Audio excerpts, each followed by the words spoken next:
लिखता है राजा मनोहर शेखावत जाति के कछवाओं में से है। मेरे पिता बचपन से उससे बहुत मोह रखते थे। वह फ़ारसी बोलता था, देख लीजिए फ़ारसी भी लोग बोलते थे। उससे लेकर आदम तक उस घराने के किसी भी आदमी में समझ का होना नहीं कहा जा सकता, परंतु वह समझ से शून्य नहीं है और फ़ारसी की कविता भी करता है। तो वो अरबी फ़ारसी भी बोलते थे, देख लीजिए। फिर आगे यहाँ पे इस लड़ाई में बहुत से अमीरों, खानों के बेटों और राजपूतों ने अपनी इच्छा से जाने की प्रार्थना की। देख लीजिए इसमें ये भी लिख रहा है कि ये जो उदयपुर को जब हराना था, वहाँ के राणा को, तो बहुत से जो राजपूत राजा थे अपनी इच्छा से प्रार्थना की कि हमको भी जाने दो, हम भी जाना चाहते हैं।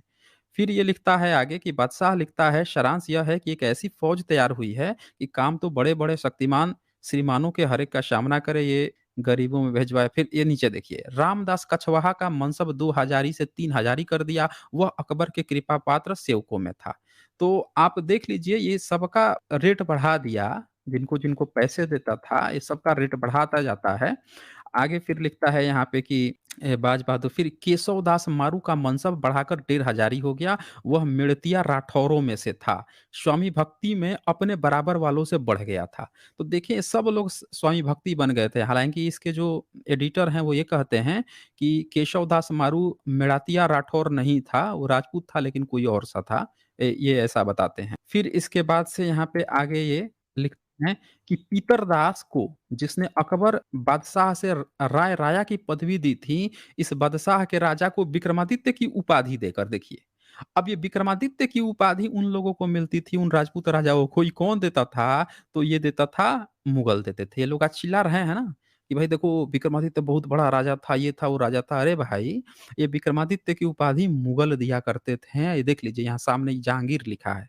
अपने तरफ से कुछ नहीं बता रहे हैं। ये जहांगीर नामा किताब है, लिखा हुआ है, एडिट की हुई है, आप भी उठाकर पढ़ लीजिए।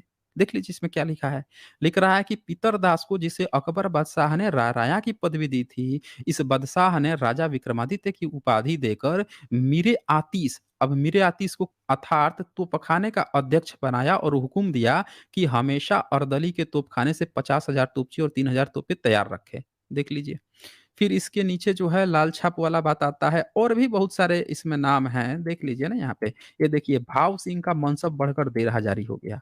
यह राजा मान सिंह की संतान में सबसे योग्य था। फिर नीचे राजा वीर सिंह देव की बात आती है। राजा वीर सिंह देव बुंदेलों के 3 हज़ारी मनसब मिला। बादशाह लिखता है यह बुंदेला राजपूत मेरा बढ़ाया हुआ है। तो आप यहाँ पे देख सकते हैं कि इतने सारे राजपूत राजाओं की बात यहाँ पे आती है। जहांगीरनामा जहांगीर जो खुद लिखा है, वो जब बातें करता है, दिखाता है कि राजपूत लोग तो इनके बड़े वफ़ादार थे। अब कोई ये कहे कि हुमायूँ जो है अपनी बीवी छोड़ के, तो भैया सबूत दे दो ना। ये तो आप कह रहे हो ना कि उसके यहाँ बीवी छोड़ के गया, फिर भटकते रहा। भाई कोई अपनी बीवी छोड़ के कहाँ भटकेगा? ये तो आप कहानी बना रहे हो, क्योंकि यहाँ पे पता चल जा रहा है कि जिसके बाप को आप कह रहे हो कि जिसने राम मंदिर ढालाया, उसके बेटे को, उसके फैमिली को आप, फिर इसका मतलब कि आप लोग गद्दारी किए थे ना, इसका तो ये मतलब हुआ। तो ये लोग क्या कर रहे हैं, जहाँ फँसते हैं ना, उसको दूसरे ढंग से कल्पना में बुन के पिरोते हैं। ये चीज़ है यहाँ पे करण। जी, बताएँ? Yes sir. सर एक और ये है सर, उसके लिए मुझे स्क्रीन शेयर करना पड़ेगा। हाँ, बोलिए। सर वो एक बंदा है जो मुझे एक पेंटिंग शेयर किया है, और वो कह रहा है कि ये जो पेंटिंग है वो मोकावो केव्स चाइना में है, बुद्धिस्ट केव में। और उसमें जो हुँ, हुँ। पेंटिंग में है उसको वो शिवा, गणेश और एक और जो गणेश के भाई थे उसको बता रहा है। शेयर कीजिए, देख लेते हैं वो भी। कौन से जगह बताया आपने? मोकामो? मोगाओ केव्स ये चाइना में। बताइए। मुगाओ केव्स। वो भी चाइना में। चाइना में ही चलिए दिखाइए, दिखाइए, वो भी हम लोग देख लेते हैं। अच्छा रहेगा, ये सब देखिए, लोग देख लेंगे। ये है वो इमेज जिसको बता रहा है, अच्छा। मुगाओ केव्स में। हाँ, ये इसको ज़ूम करके बड़ा कर सकते हैं क्या? तो इसमें यहाँ क्या इसको क्या चीज़ दिख गणेश रहा है? ये तो बता रहा है। ऊपर तो ये बुधा बैठा हुआ दिख रहे हैं। हाँ हाँ, और ये जो नीचे जो है एलिफेंट जैसा, उसको गणेशा हाँ, बता तो रहा है। और ये गणेशा थोड़े, ये तो एलिफेंट हेड बुद्धा है ना?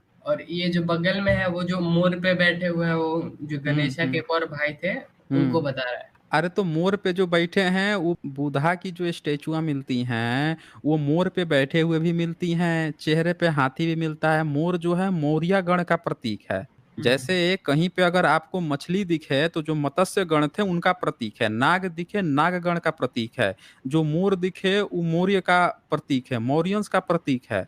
ये यहाँ पे ये नहीं है कि इनका भाई जो है मोर पे, बड़े भाई ये बताओ आप, जो पूरी दुनिया बना रहा है वो मोर पे बैठ के उड़ेगा? आपको लगता है? मोर तो ऐसा प्राणी है कि वो ज्यादा उड़ भी नहीं पाता है। यस। मोर को आपने उड़ते हुए देखा है कभी? नहीं, नहीं। बताइए। वो तो इतना भारी होता है कि मुश्किल से थोड़ा सा उड़ेगा फिर बैठ जाएगा। अब कौन ऐसा भगवान होगा जो पंछी उड़ता ही नहीं है उसके ऊपर बैठ के उड़ेगा? आप ही सोचिए जरा। तो ये जो प्रतीक है ना यहाँ पे, ये चीज दिखाया गया है, वो मौर्यंस का प्रतीक है। जिस तरह से बुधा का ऊपर बुधा बैठे हुए हैं ना, ये देख लीजिए ना यहाँ पे साफ साफ, नीचे एलिफेंट हेडेड बुद्धा है। दूसरा ये सब प्रतीक। आज दूसरी चीज की, ये चाइना का है ना, बुद्धिस्ट का है। अब ये ट्वीट किया है किसी ने, आप ये यस कह रहे सर। हैं ना, ये ट्वीट हाँ, किया हाँ। है, क्या लिख रहा है? These are the